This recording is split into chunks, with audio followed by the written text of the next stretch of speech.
মৃত্যুর সাথে পাঞ্জা লড়ছেন।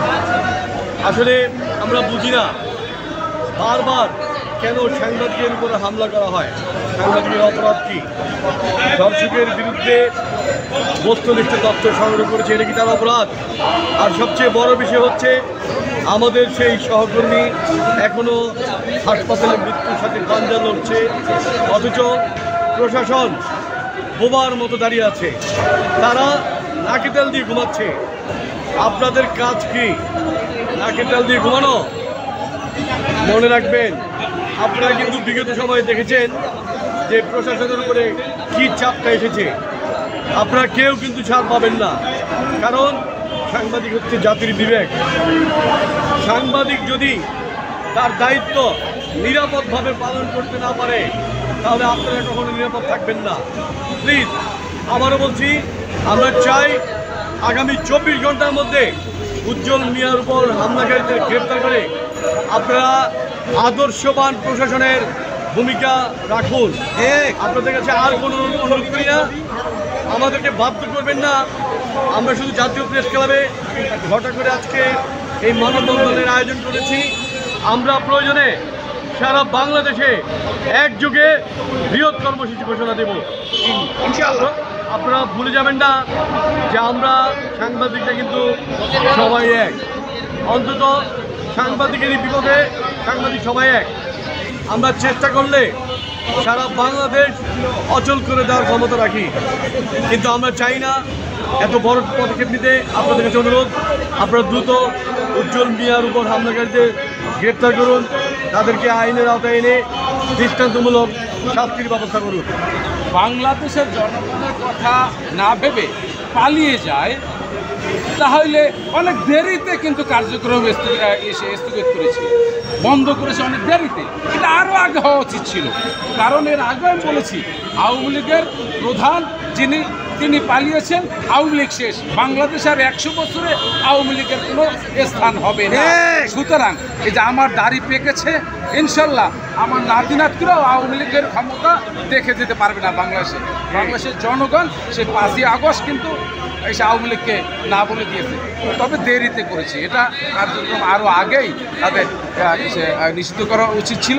এবং শুধু কার্যক্রম নিষিদ্ধ করলে হবে না, সারা বাংলাদেশের মানুষরাই আওয়ামী লীগ নিষিদ্ধ করবে। আওয়ামী লীগ থাকবে না, থাকার প্রশ্নই ওঠে না। আপনারা কমন সেন্সের বিষয়। আওয়ামী লীগ মানে কি ছিল? শেখ হাসিনা যা কইতো তাই আওয়ামী লীগের নেতৃবৃন্দ কইত। শেখ হাসিনাই পালাই গেছে, তাহলে আওয়ামী লীগ কিসে? আওয়ামী লীগ বাংলাদেশের প্রয়োজন নাই, বাংলাদেশে আওয়ামী লীগ শেষ। কিন্তু শেখ হাসিনা বিদেশে কর্মী ফালাই দিয়া পালিয়ে গিয়েছে। আর বিএনপি চেয়ারপারসন দেশনেত্রী বেগম খালেদা জিয়া কী বলেছিলেন? আমার জন্মে বাংলার মাটিতে, আমার মৃত্যু হলেও এই বাংলার মাটিতে হবে।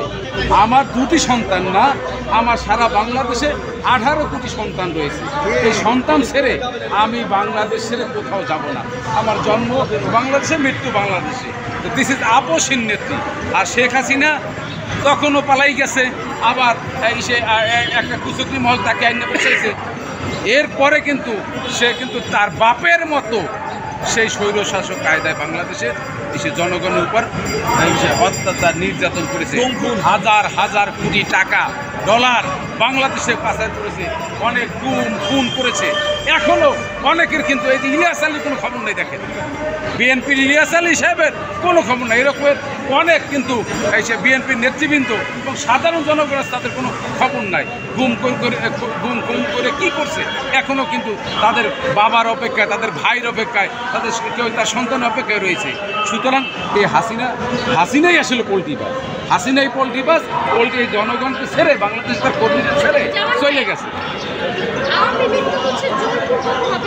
জি জি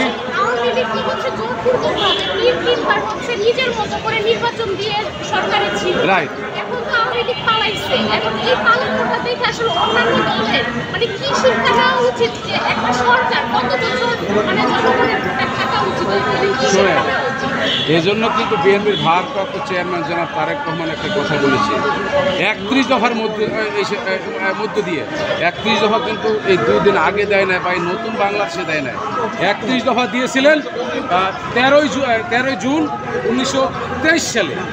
2023 সালে দিয়েছিলেন। তার মানে নতুন বাংলাদেশে না, পুরাতন বাংলাদেশে 31 দফার মধ্যে একটা কলাম রয়েছে যে 2 বারের বেশি কেউ বাংলাদেশের প্রধানমন্ত্রী হতে পারবে না, সুতরাং স্বৈর শাসক আর বাংলাদেশে কোনোদিন জন্ম নিতে পারবে না। এটা বিএনপির 31 দফার মধ্যে রয়েছে স্পষ্ট। আর হাসিনা হলো জনগণের ভোট কেড়ে নিয়ে একতরফাভাবে মনে করেন নির্বাচন নাটক খেলে তারা মনে করেন ক্ষমতায় ছিল।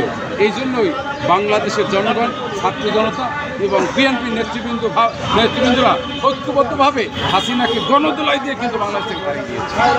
এবং ইতিহাসের রেকর্ড একসাথে সকল এমপি, সকল মন্ত্রী, 300 এমপি একসাথে পালাই গেছে। ইতিহাসের রেকর্ড, বাংলাদেশ সারা বিশ্বের রেকর্ড। এরকমের কোনো বিশ্বে, সারা বিশ্বের কোনো দেশে এরকম হয় না, একমাত্র বাংলাদেশের রেকর্ড। সুতরাং আমার নাতি পুতিও এই আওয়ামী লীগ জীবনের ক্ষমতায় বাংলাদেশে দেখবে।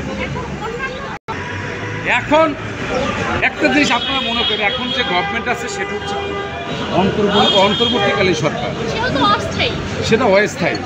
তারা কিন্তু সকল সিদ্ধান্ত আসলে নিতে কিন্তু একটু সমস্যা হয়। এজন্য লাগে কি নির্বাচিত সরকার। কিভাবে নির্বাচিত?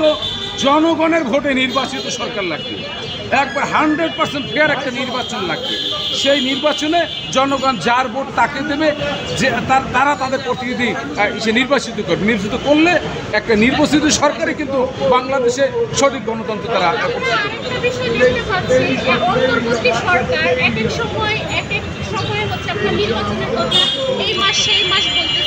নির্দিষ্ট কোনো টাইম দিচ্ছে না। এখন এই যে নির্দিষ্ট যে টাইমটা দিচ্ছে না একটা নির্বাচনের জন্য, আপনাদের দল থেকে আসলে করণীয়টা কি? শোনেন, আমাদের দল থেকে বারবার বলা হয়েছে অন্তর্বর্তীকালীন সরকার প্রথম যে কথাটা বলছে যে ডিসেম্বর 2025-এ নির্বাচন হবে। ঠিক সেই লাইনটার উপরেই আমরা আছি। ডিসেম্বর 2025-এর মধ্যে নির্বাচন দিতে হবে। তবে হ্যাঁ, এর মধ্যে যে সমস্ত সংস্কারগুলা করা জরুরি প্রয়োজন সেই সংস্কারগুলো করতে হবে। এর মধ্যে শেখ হাসিনার বিচার করতে হবে, কারণ এই বিচারে কিন্তু লেনদি হচ্ছে। এই লেনদি আমরা আশা করছি না, এই লেনদিটা আমরা আশা করছি না।